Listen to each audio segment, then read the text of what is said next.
The night was heavy with silence when I suddenly woke up, though I couldn't tell if it was my body or my heart that had stirred me. For me, there is no difference between night and day. I was born blind, but even blindness cannot protect you from fear. That night, the air felt strange, too quiet, too heavy, as if the walls were hiding a secret.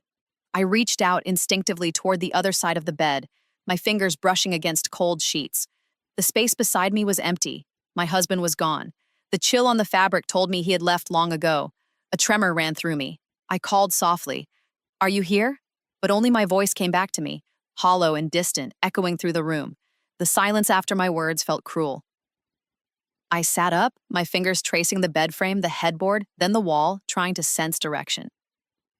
I moved slowly, counting my steps, the way I always do. The faint breeze from the open corridor brushed against my face. My mind whispered possibilities I didn't want to believe. Maybe he had gone to the washroom, maybe he needed air, but deep inside, my heart beat with an unspoken fear. Something was wrong. I found the door handle and turned it gently. The washroom was silent, no water, no movement. I froze. The quietness was too complete. Then, somewhere far away, a sound, faint, almost hidden, a soft laugh. I stiffened. The laugh came again, light and playful, but to me it sounded like betrayal wearing a smile. I tilted my head, listening carefully. It was coming from the servants' quarters. Every nerve in my body came alive. My breath trembled as I whispered to myself, "No, not that." But my mind already knew. I felt along the wall, step by step, guided only by sound and touch. The marble floor was cold under my bare feet. My hand brushed against rough plaster, then smooth glass. I knew I was near the corridor. The laughter came again, louder now, mixed with a familiar male voice, my husband's. A sharp pain stabbed through me, deeper than any wound. I stopped breathing. "This can't be true," I whispered. But truth had already found me. In a house filled with darkness, I was the only one who could truly hear it. I stood frozen in the dark corridor, my breath shallow, my heart thundering against my chest. The laughter continued, a woman's soft giggle followed by a low murmur that I knew too well, my husband's voice. Each word from him felt like a blade against my soul. I wanted to scream, to run back into my room, but my legs refused to move. For years, I had lived in the comfort of trust, believing the man I loved would be my eyes in this sightless world. And now, those same eyes I never had were being used against me, to betray me. I took another careful step forward. My hand slid along the wall to steady myself. The floor was cold, but my body burned with shame and disbelief. Their whispers grew clearer now. My husband's tone carried the kind of laughter I had not heard in years, light, free, full of desire. The maid's voice followed, low and teasing. "Sir, what if she hears us?" she whispered. My husband laughed softly. "She's blind," he said. "She hears what I want her to hear." My chest tightened. His cruelty was not just in his sin, but in the way he mocked my darkness, turning my blindness into amusement. I wanted to retreat, but my feet remained planted. The sound of movement followed, and clothes rustling, a chair creaking. I didn't need sight to understand what was happening. Tears rolled down my cheeks as I whispered, "God, why me?" Then suddenly the air behind me shifted.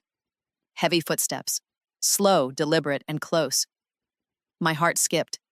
Before I could turn, a rough hand clamped tightly over my mouth. The smell of sweat and perfume hit my nose. I struggled, trying to scream, but the hand pressed harder. My body trembled as a man's breath touched my ear. "Quiet," he hissed. I kicked, fought, clawed, but it was useless. A sharp, violent blow struck the back of my head. My world exploded in pain.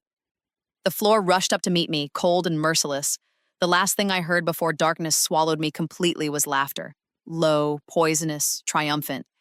It was his laughter, like my husband's, echoing through the night like a curse. Somewhere between pain and unconsciousness, one thought burned inside me. If I live through this night, I will make the world hear what I cannot see. And then everything went silent. Pain dragged me back to consciousness. At first, I didn't know if I was alive or dead, only that my head throbbed and something rough cut into my wrists. My breath came short and shallow. I tried to move, but my arms wouldn't obey me. Ropes. They had tied me tightly, the coarse fibers biting deep into my skin. I turned my face slightly. The air smelled of damp walls, dust, and something rotten. The faint echo of dripping water told me I was no longer in my room. I listened carefully, holding my breath. Somewhere nearby, soft whispers floated through the darkness. A man's low voice, my husband's. He laughed under his breath and said, "She won't wake for a while." Even if she does, what can she do? Another voice followed, the maid's, her tone mocking. "You worry too much. She can't even see. Just scare her a little, she'll never dare speak." My heart turned to ice. Every word confirmed what I feared. This was no nightmare. I was awake, bound, and surrounded by the very people I had once trusted.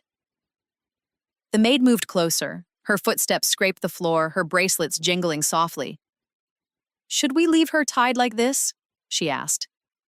My husband's voice grew sharp. "She deserves worse. For years, she's made me live like a prisoner with her darkness. Let her feel what helplessness really means." As tears burned behind my closed eyes, I tried to speak, but my throat was dry, my voice broken. Finally, I managed to whisper, "Why are you doing this to me?" He laughed again, cold and cruel. "Because you talk too much. Because I'm tired of your weakness. You think your blindness makes you pure? It only makes you useless." A sound escaped my lips. Part sob, part plea, but it only made them laugh harder. The maid leaned close enough that I could smell her perfume, sweet and heavy. "Poor madam," she said mockingly. "You used to give orders. Now you'll learn to listen." Their footsteps faded. The door creaked shut. I was alone, tied, bleeding, and surrounded by silence. I pressed my face against the cold floor, trying to breathe. My wrists ached, my head pounded, but one thought kept me alive. If I can hear, I can remember. And if I can remember, I can fight. Even in blindness, I still had one weapon: my voice. Time lost meaning inside that room. I didn't know if minutes or hours had passed since they left me bound on the cold floor. My wrists burned where the ropes dug into my skin, and the back of my head throbbed with every heartbeat. The air smelled thick, a mix of dust, sweat, and cruelty. For a moment, I wondered if I'd already died, and this was some new form of hell. Then laughter drifted through the door, not one voice, several, women's laughter, playful and cruel. I froze. Their heels clicked against the marble floor outside, then entered the room next door. Among the voices, I heard the one I knew best, my husband's. He was laughing freely, his voice full of satisfaction. My stomach twisted. Their words reached me clearly. "She's in the other room," one woman said, giggling. "Are you sure she won't scream?" "She can scream all she wants," my husband replied. "No one believes a blind woman. She's nothing but a shadow now." Each sentence was a blade slicing deeper into my soul. I bit my lip to keep from crying out, tasting blood instead of tears. My heart pounded so hard I thought it would break my ribs. My husband, the man who once promised to protect me, was now entertaining other women in the same house while I lay bound and broken only a few steps away. One of the women's laughter rang louder. "You're terrible," she teased him. "Your wife's just next door." He chuckled, amused. "Let her be." "She's blind, she sees nothing." I closed my eyes, though it made no difference. The darkness within me deepened, but so did my rage. My blindness was no sin, yet he used it as a weapon to humiliate me. Their laughter echoed like a nightmare, wrapping around my ears until it became unbearable. I tried to move, twisting my wrists, but the ropes refused to give. Pain shot through my arms, but I didn't stop. "You can't silence me forever," I whispered to the darkness. My voice trembled but carried strength I didn't know I had.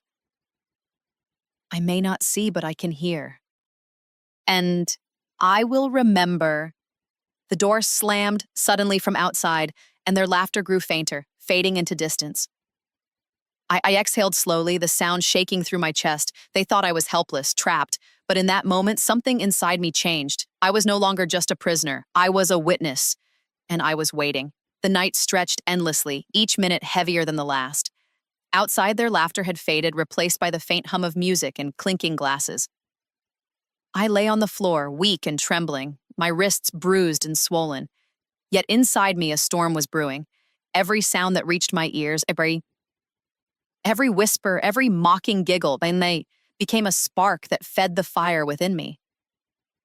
Suddenly, the door creaked open again. I stiffened, my pulse racing. The maid's familiar perfume filled the air before her cruel voice followed. "Madam," she said sweetly, "how are you enjoying your new room?" I stayed silent, refusing to give her satisfaction. She walked closer, her heels tapping slowly against the floor, each step deliberate. "Your husband says you talk too much," she continued. "Maybe we should fix that." "Where is he?" I asked, my voice hoarse but steady. She laughed. "Where do you think?" "He's with people who can actually see him, admire him, please him. Not with a useless blind woman who brings him shame." Her words struck harder than the ropes around my wrists. My throat tightened, but I wouldn't let her hear me break. "You're proud to destroy another woman's life?" I said quietly. "You call that love?" She bent close, her breath brushing my ear. "Love?" she whispered mockingly. "No, madam. This is survival. In this house, only the clever ones survive. You're already forgotten."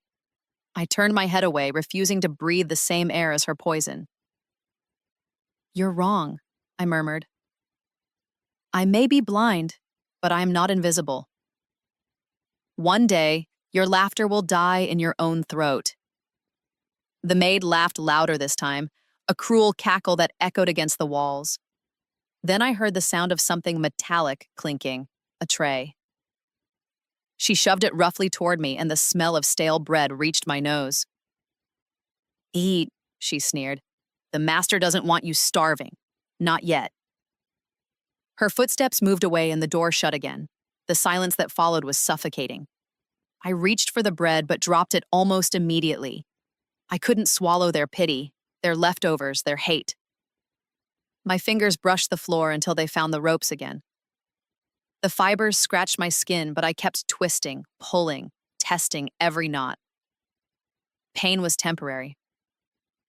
Survival was not. I took a deep breath and whispered into the darkness. "If I live through this, I'll make my blindness their nightmare."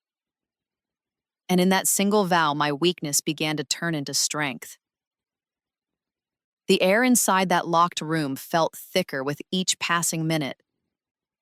My stomach cramped from hunger, but my heart was too full of anger to care.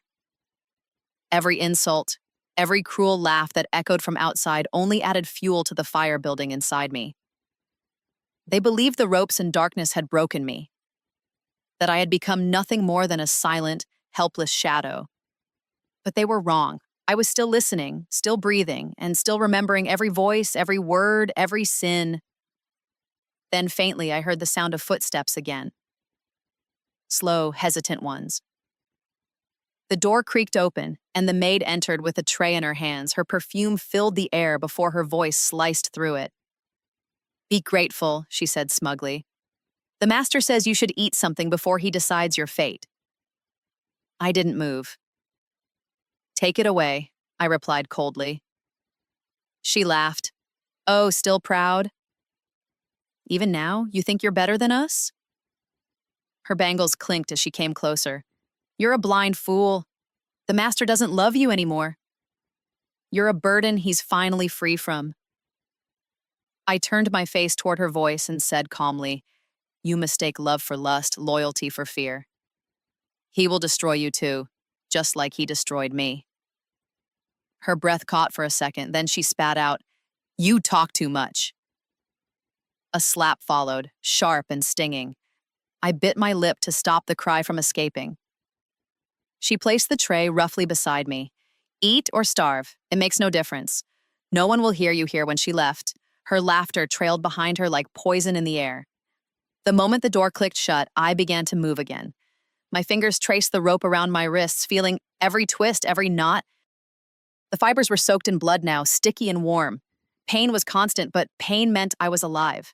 Somewhere deep within me, a voice whispered, "Fight back." I began to twist my wrists harder, ignoring the sting, feeling the rope shift slightly with each movement. It was small, but it was hope. From outside, the faint echo of my husband's voice floated through the silence. "We'll finish this tomorrow," he said. Tomorrow.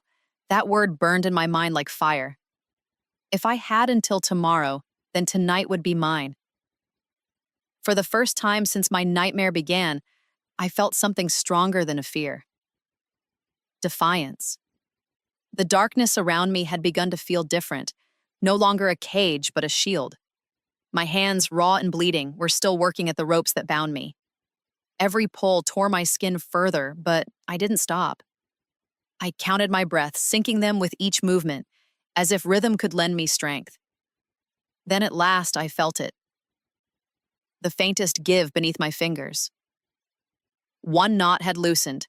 A sharp jolt of hope surged through me. I pressed harder, twisting, sliding the rope back and forth until it slipped slightly over my wrist. Pain screamed through my arm, but I clenched my teeth and pushed through. After what felt like an eternity, one hand came free. For a moment, I froze. The weight of freedom was overwhelming. My heartbeat thundered in my ears, but I forced myself to stay silent. I moved quickly, freeing the other hand, then feeling down my legs to the knots around my ankles. They were tighter, but I no longer cared about the pain. When the final knot snapped, I fell forward onto my knees, gasping. I was free, bruised, bleeding, shaking, but free. I reached out in the darkness, tracing the floor, the walls, memorizing the space around me. My hand brushed something hard and uneven, an old piece of broken wood. I picked it up, running my fingers along its edge. The splintered tip was sharp. It wasn't much, but it was enough. For the first time in hours, I had something to defend myself with. The faint murmur of voices drifted through the walls. The maid was speaking to my husband. "She hasn't made a sound in hours," she said. "Maybe she's finally learned her lesson." His cold voice replied, "Good. Let her rot. By morning, I'll decide what to do with her." A shiver ran through me, but it wasn't fear. It was determination. If morning was the deadline he had set for my silence, then I had until dawn to turn the game around. I crept toward the door, feeling for the handle. It was locked as I expected.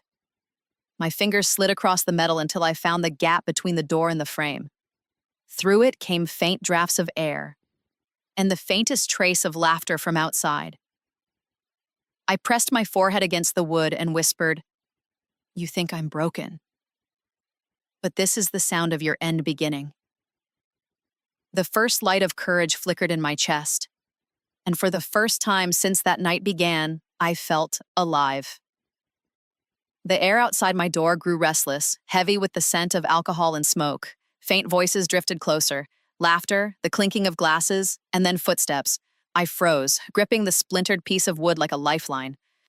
My breath came slow and quiet, the way a hunted creature waits for the predator to come too close.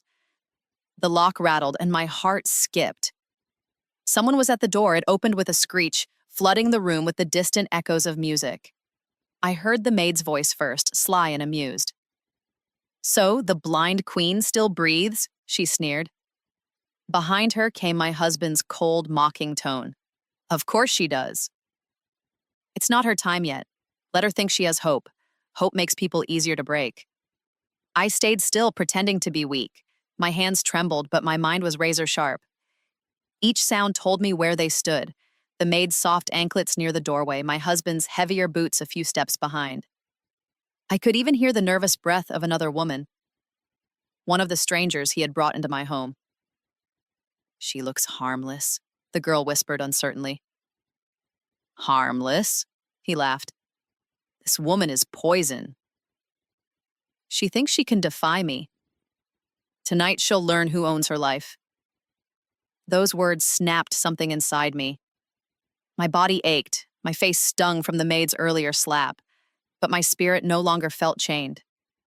I rose slowly from the floor, my bare feet scraping against the cold tiles. "You don't own me," I said, my voice trembling but firm. For a moment, silence. Then laughter. Cruel and loud. The maid hissed, "Sit down before I make you." I lifted my chin toward the sound of her voice. "Touch me again," I whispered, "and I swear you'll regret it." Her steps advanced. I waited, counting the rhythm of her approach. When she was close enough, I swung the wooden shard in the direction of her voice. A sharp cry filled the air, followed by the thud of her body hitting the floor. Chaos erupted. My husband shouted, "You fool! Grab her!" But the women behind him gasped and backed away. I took another step back, breathing hard, ready for him next. "You think you can fight me, blind woman?" he roared. "I don't think," I said coldly. I know. For the first time, he hesitated. And in that hesitation, I felt the balance of fear shift. The silence that followed was deafening, broken only by my husband's ragged breathing. I could almost hear the rage pulsing in his veins. "You dare to raise your hand against me?" he hissed. His footsteps thudded closer, heavy and deliberate. I gripped the wooden shard tighter, feeling the splinters bite into my palm. My heart raced, but my fear had transformed into something else. Clarity. He lunged. I heard the sound before I felt the rush of air, his hand reaching for me. I ducked instinctively, swinging the piece of wood upward. It struck his arm with a dull crack, and he cursed loudly.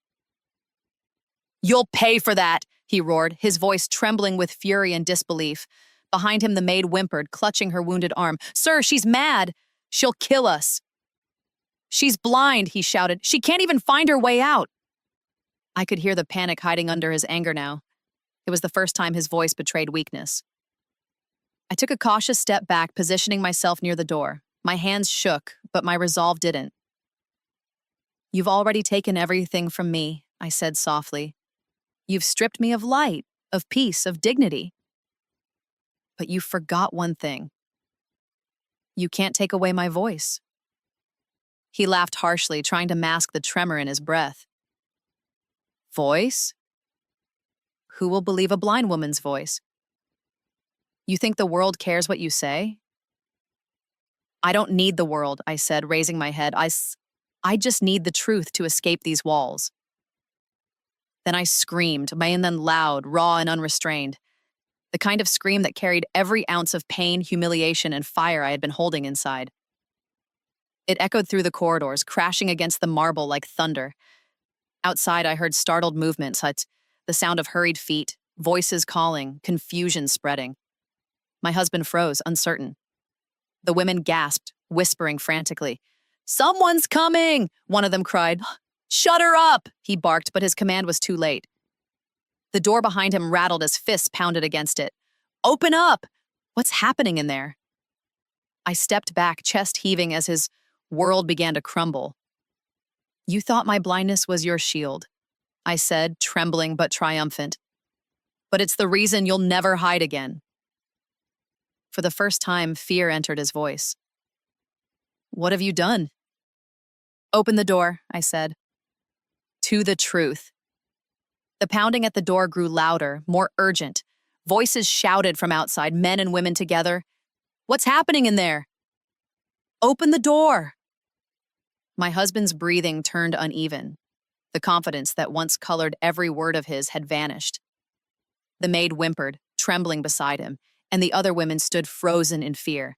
For the first time, they realized that the darkness they helped him build was about to swallow them too.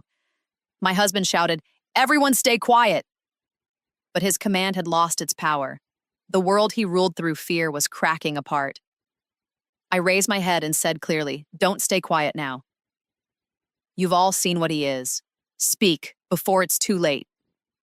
One of the girls whispered, her voice shaking, "She's right. We can't do this anymore." Another followed, "They made us lie, made us come here."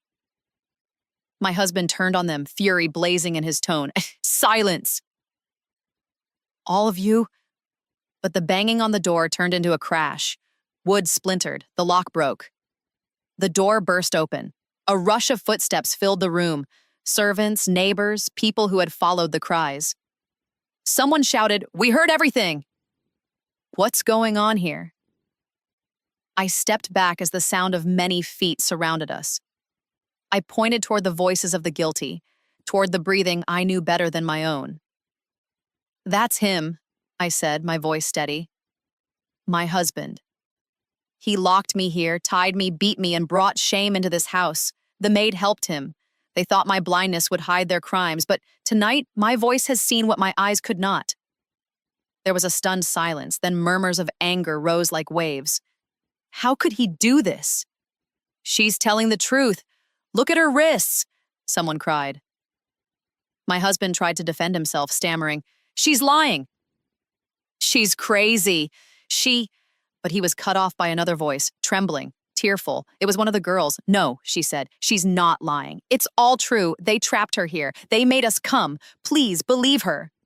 The crowd erupted. Hands grabbed him, pulling him back, his curses drowning beneath the noise. The maid screamed as people seized her too. I stood still amid the chaos, the broken ropes still hanging from my wrists. The air smelled of dust and justice. Someone touched my shoulder gently and said, "You're safe now." I smiled faintly through my tears. "No," I whispered. "I'm not just safe. I'm free because even in darkness, I had found my light, my voice."